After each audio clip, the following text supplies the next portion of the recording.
The origin of the arenas. Long before the cheering crowds and endless trophies, there were only two towers and a river. The world was young then, quiet, unshaped, and still finding its rhythm. In a peaceful valley surrounded by rolling hills and golden meadows, two ancient kings built their castles facing one another. They were not enemies, not truly. They were brothers. Born under the same crown, they shared the same dream. A kingdom united by honor, not conquest. Yet, they could never agree on how to rule. One believed in the strength of courage and steel, the other in wisdom and patience. Rather than letting their differences bring war to the land, the brothers chose a different path, a game. A test of mind and might, not blood and sorrow. They called it the Clash of Crowns. Each would summon their champions, knights in shining armor, nimble archers, and creatures from the farthest corners of the realm. They would meet in the center, separated by a flowing river that mirrored the peace they both wished to protect. When the first battle began, no one cheered. The people simply watched in awe as the king's troops moved with precision and purpose. Each clash of sword and spell echoed through the valley like music, the sound of honor being forged. And when the dust settled, the brothers stood not as rivals, but as equals. Their towers still stood, their river still flowed. From that day on, the valley was named the First Arena, and its magic began to spread. Time moved like a slow tide.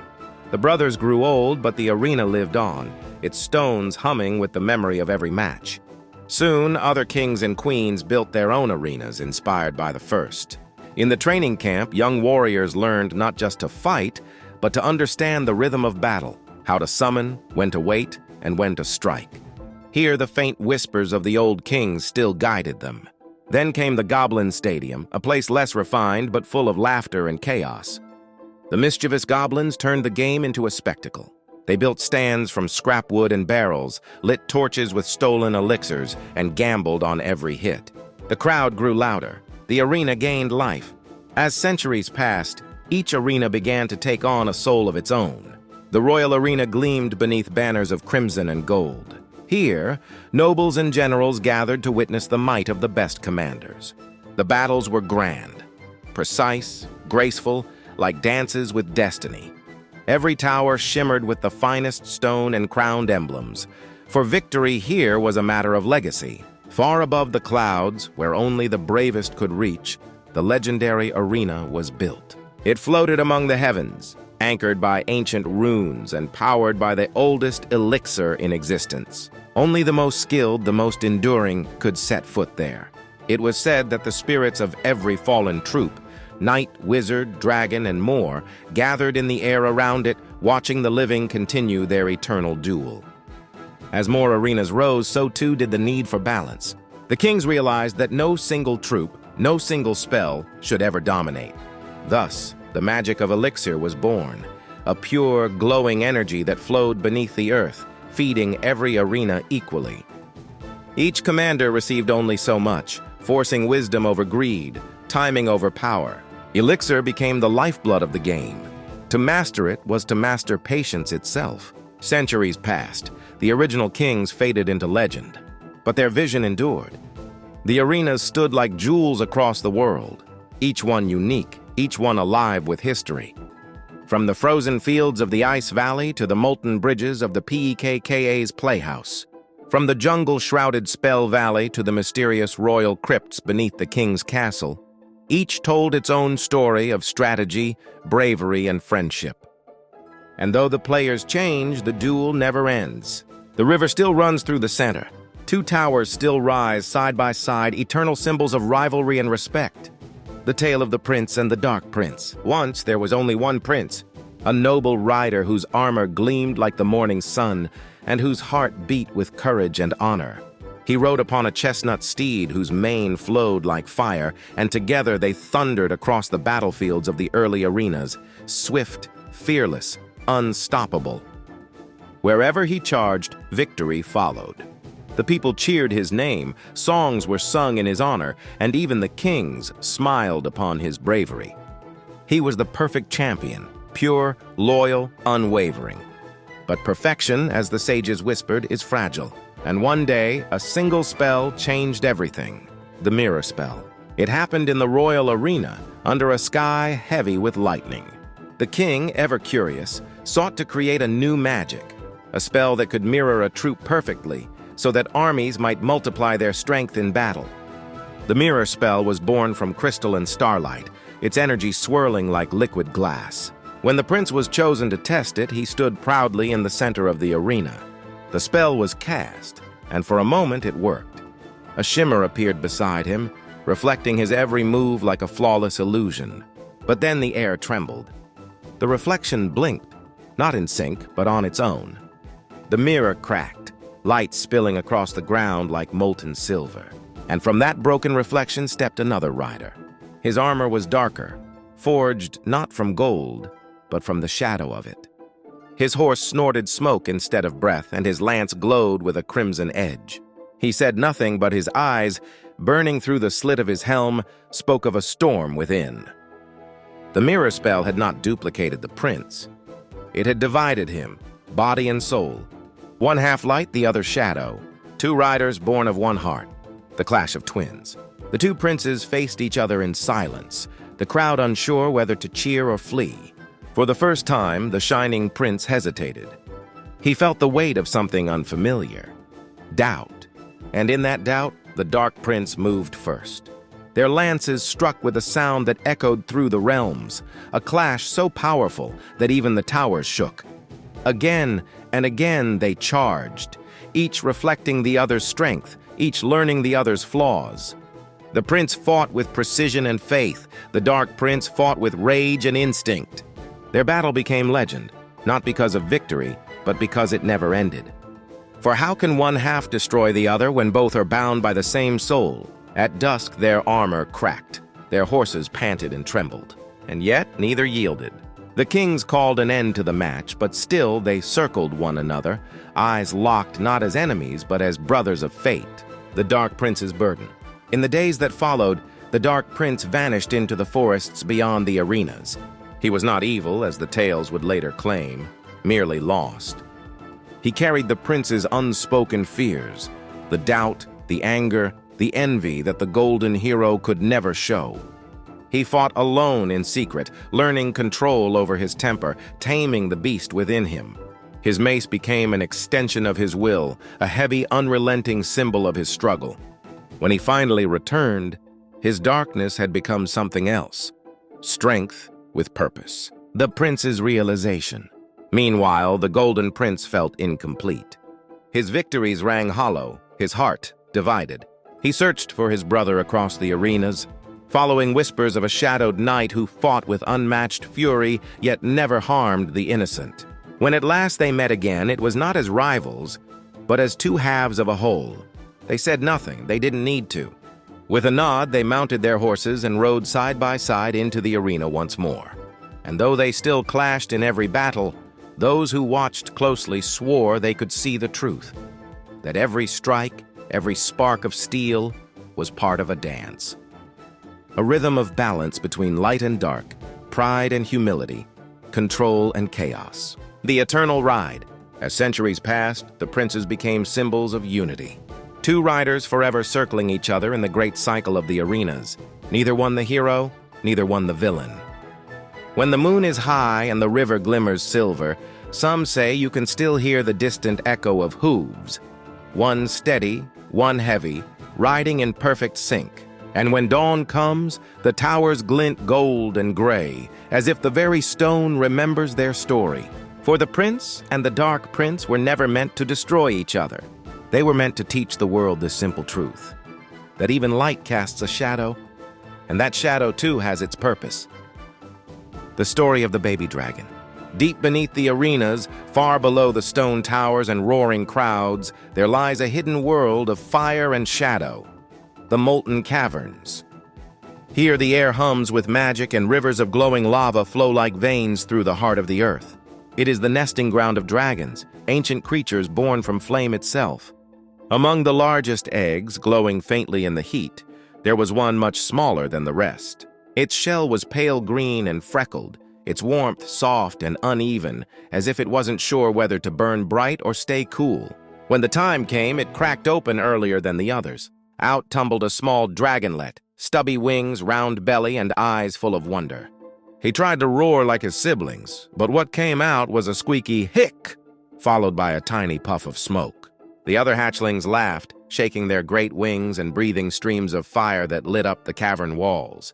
"Little one," said the eldest dragon with a deep rumble, "you are not ready for the skies." And for many years he wasn't. The lonely flame.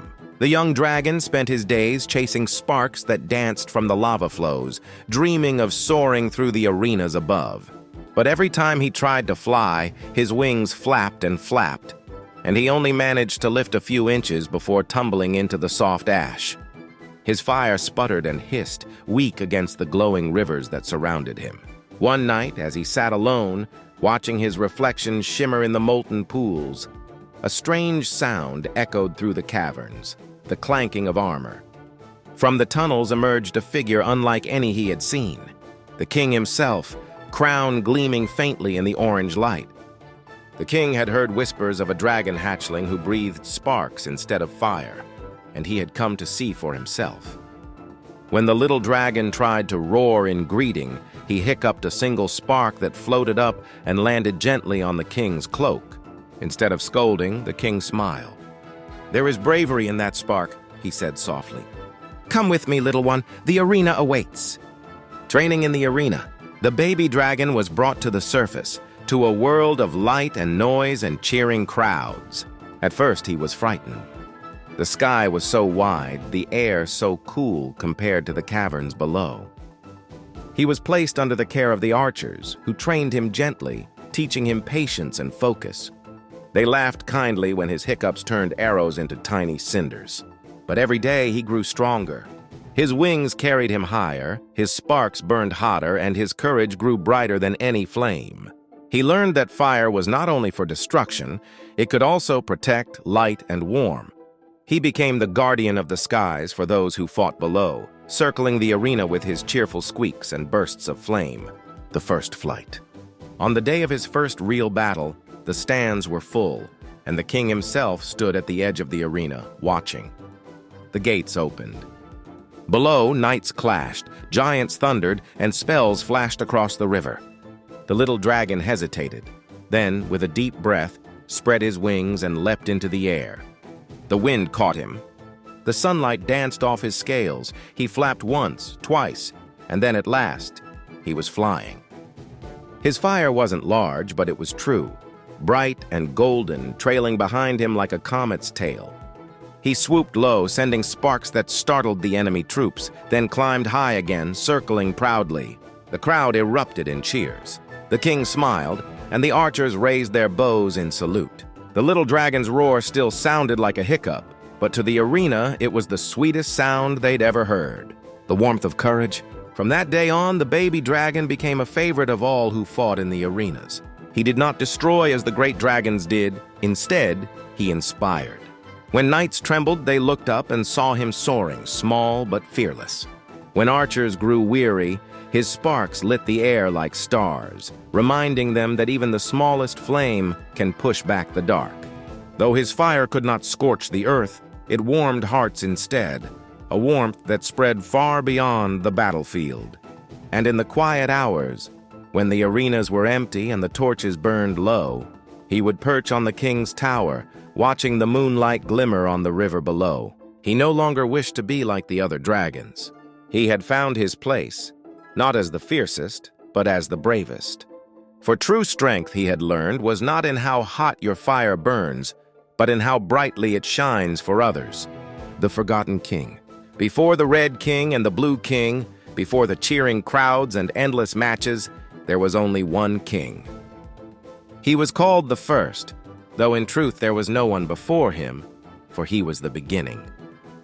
He ruled over a vast and peaceful realm where the grass grew gold beneath the sun, and every river shimmered like liquid silver. All who lived there, knights, archers, goblins, wizards, and dragons alike, served one deck, one banner, one crown.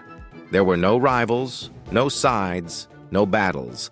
Every troop had a place, every spell had a purpose. The land was perfect, and yet the king was lonely. The kingdom of one. The first king sat upon a great throne of polished stone, carved from the mountain that would later become Arena 15. His crown glowed faintly, for it was not made of gold, but of magic, forged from the pure essence of elixir itself. This was the ancient crown, the first of all crowns, and it pulsed with life. Through it, the king could summon, create, and shape the world. He could call forth a knight and a giant, a wizard and a dragon, all with a wave of his hand. But when they appeared, they bowed and awaited orders, never questioning, never challenging. They obeyed perfectly, too perfectly. The king looked upon his flawless kingdom and felt an ache in his heart. For without challenge, there could be no triumph. Without defeat, no courage. Without rivals, no glory. So he made a choice that would change the world forever. The division of crowns. Standing atop the mountain, the king raised his crown high and spoke a single command. Let there be balance. The sky cracked with light. The rivers split, carving a winding path through the land, what would one day become the Arena River. The king's single crown split in two, forming the twin crowns of red and blue. With one hand, he placed the red crown upon his left tower, a symbol of passion, strength, and fire. With the other, he placed the blue crown upon his right, a symbol of wisdom, patience, and ice. The land trembled, then quieted. From the dust rose two castles, facing one another across the river. And from the king's magic came two figures, identical in form, yet different in spirit. They bowed to him and spoke in unison. "We are ready, Father." The first king smiled, for his purpose was fulfilled. The birth of the clash. The two kings, red and blue, took their thrones, and with them came the first arena match. The world watched as troops were summoned, towers defended, and strategies born. For the first time, there was not just creation, but competition. The first king looked on from above, joy filling his heart as the river reflected fire and frost, courage and wit. He saw his children, not just the twin kings, but every troop, every spell, every clash, learning, adapting, growing. The game had begun. And in that game, he found the one thing his perfect kingdom had lacked: life, the vanishing. When his work was done, the first king placed the ancient crown upon the highest peak of the mountain, its glow dimming, its power now spent. He turned from his kingdom, now alive with motion and laughter and rivalry, and walked into the frozen mists beyond Arena 15, arena where even time seemed to hesitate. He was never seen again. But legends say he did not die. He merely withdrew, watching quietly from afar. Some say his spirit flows through every drop of elixir, guiding each match in silence. Others believe that when two evenly matched kings duel and the timer strikes 0, the faint golden shimmer in the air is his gaze, proud, gentle, and approving. The Eternal Watcher. To this day, the red and blue kings continue their endless battle, not of hatred, but of honor. And deep beneath the noise of spells and swords, if you listen closely, you can still hear a faint echo, the whisper of the first king's laughter carried by the river's current. He is not gone. He is the calm between the arrows, the balance between fire and ice, the wisdom behind every duel. Every match fought in the arenas, every crown earned, is a tribute to him. The first king, the father of clash, who divided his world so that it could finally live. The miner's secret. Beneath the roaring crowds and bright banners of the arenas lies another world, one few ever see. It is a world of echoes and dust, of flickering lanterns and tunnels that twist like veins through the stone. Here the miners live and work, far below the clash of swords and the flash of spells. They dig in silence, their pickaxes ringing like muffled bells against ancient rock. To the surface world, they are simple workers, summoned only to strike from below. But those who've descended into the depths and returned know the truth. The miners are not just diggers. They are the unseen architects of Clash Royale itself, the world beneath. Long ago, before the arenas rose and the first towers were built, this underground realm was the bedrock of the world. When the first king shaped his kingdom, he drew his power from the elixir rivers that flowed above.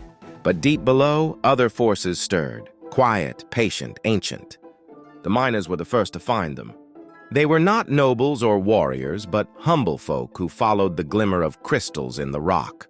They discovered elixir veins, glowing like living light beneath the surface. And from these veins, they learned the secrets of summoning, not through spells, but through paths. By carving tunnels between the arenas, they connected the world in ways unseen.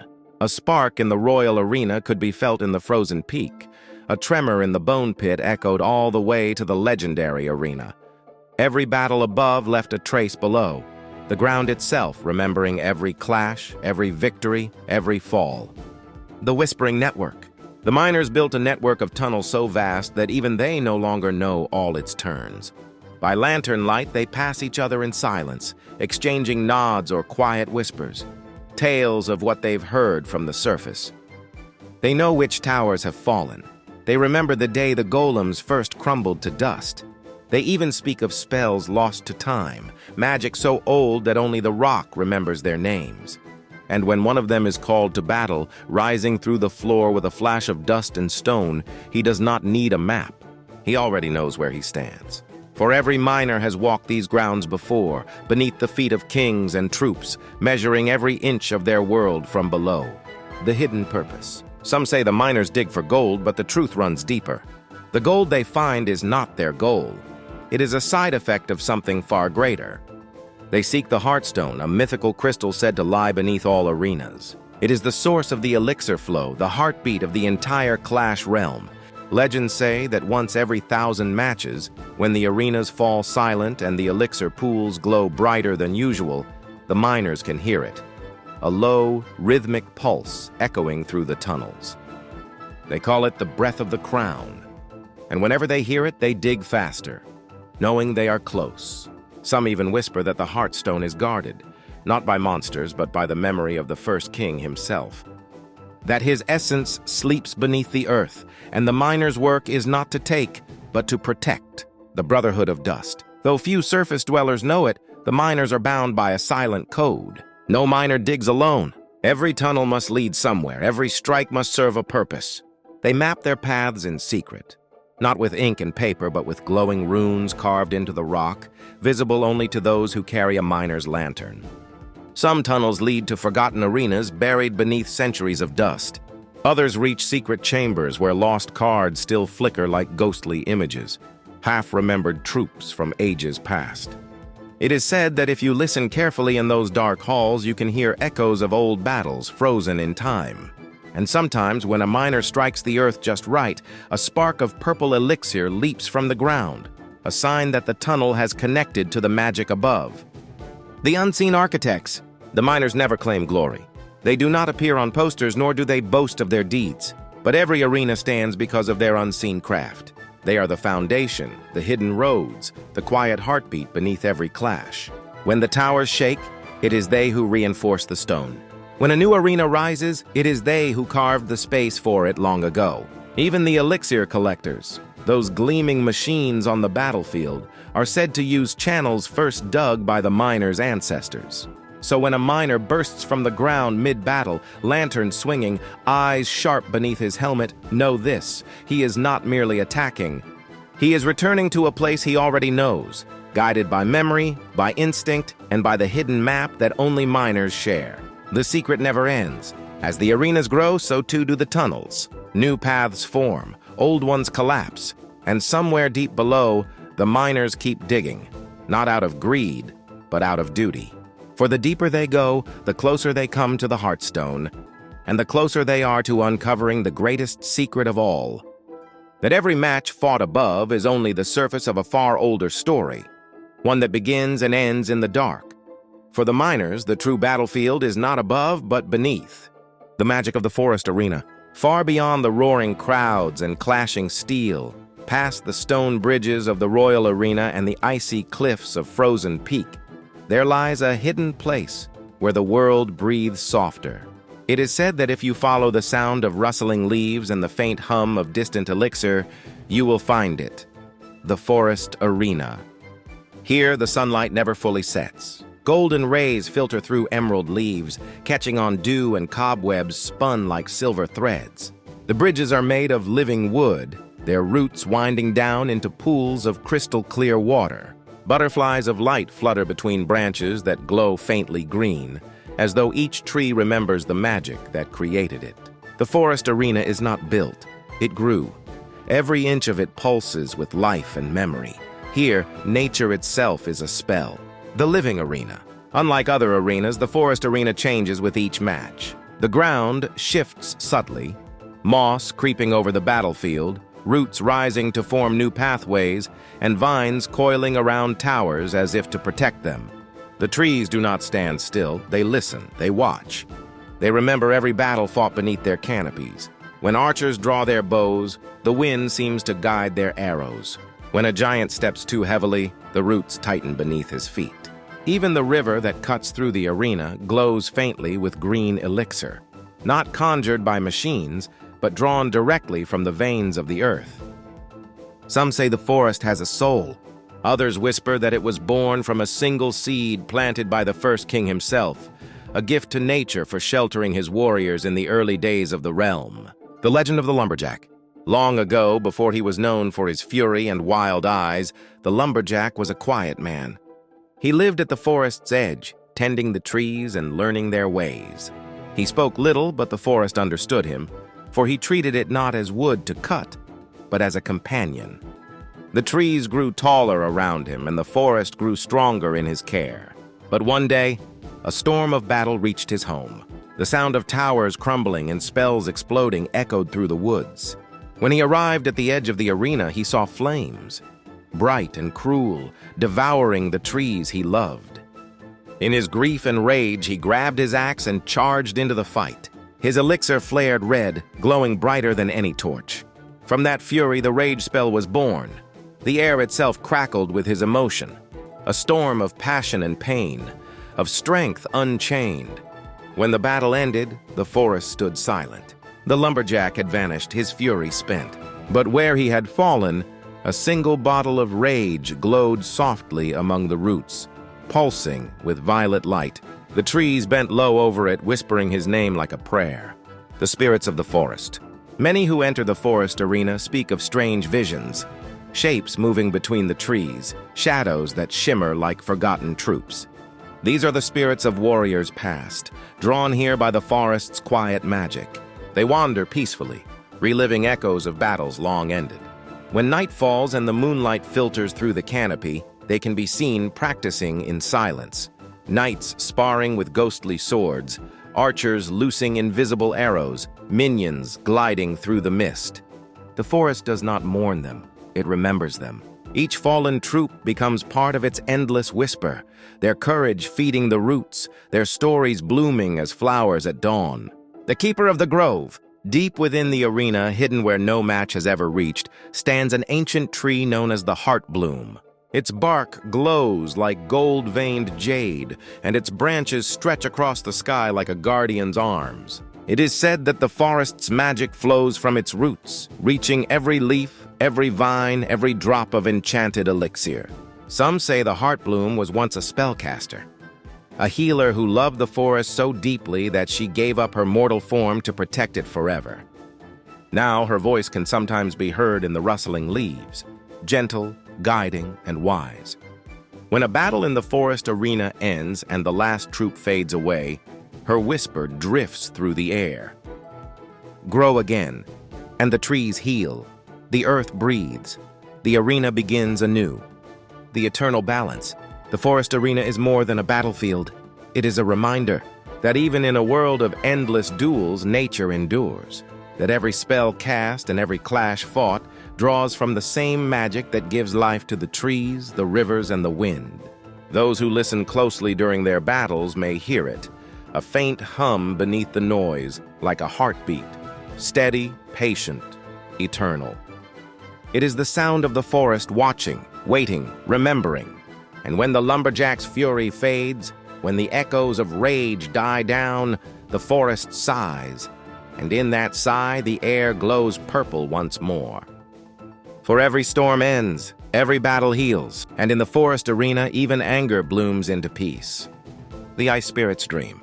In the beginning, there was only the river, ever flowing, ever warm from the glow of the arenas above. It carried the reflections of battles and banners, the shimmer of spells, the gleam of elixir. But one winter's night, When the sky was dark and the winds carried whispers of snow, a single snowflake drifted down from the heavens. It fell softly into the river between the towers, melting almost instantly. Almost. For just before it vanished, it caught a spark of elixir from the water, a fragment of magic so small it should have gone unnoticed. Yet in that perfect instant of melting and magic, something awoke. A tiny flicker of blue light, trembling, glowing, alive. The ice spirit was born, the little spirit. He was smaller than a spark, lighter than air, and quieter than a sigh. When he looked around, he saw a world too big for him. Towers that reached the sky, troops that thundered across bridges, spells that shook the ground. He didn't understand why everything had to move so fast, why every clash had to roar. So he drifted close to the river's surface, watching the reflections ripple. He saw the Red King laugh, the Blue King command, and the endless rhythm of battle unfold. And in his small, icy heart, he felt something strange.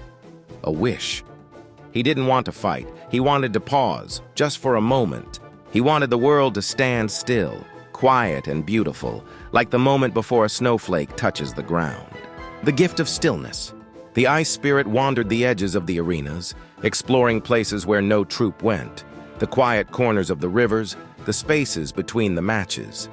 He would perch on icicles that hung from the frozen peak, whisper to the winds that swept through the tundra arenas, and paint delicate frost patterns on the towers when no one was looking.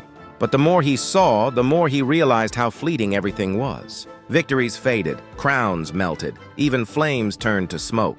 And yet in those moments when a spell froze the battlefield, when all movement halted, he felt peace. He began to learn how to make that stillness himself. A flick of his icy tail, a shimmer of light, and suddenly everything, swords, spells, roars, stopped. It lasted only a heartbeat, but in that heartbeat, the world became perfect, quiet, balanced, whole. When the frost faded and motion returned, he always smiled, a small, knowing smile. Because for just that instant, he had shared his dream with the world.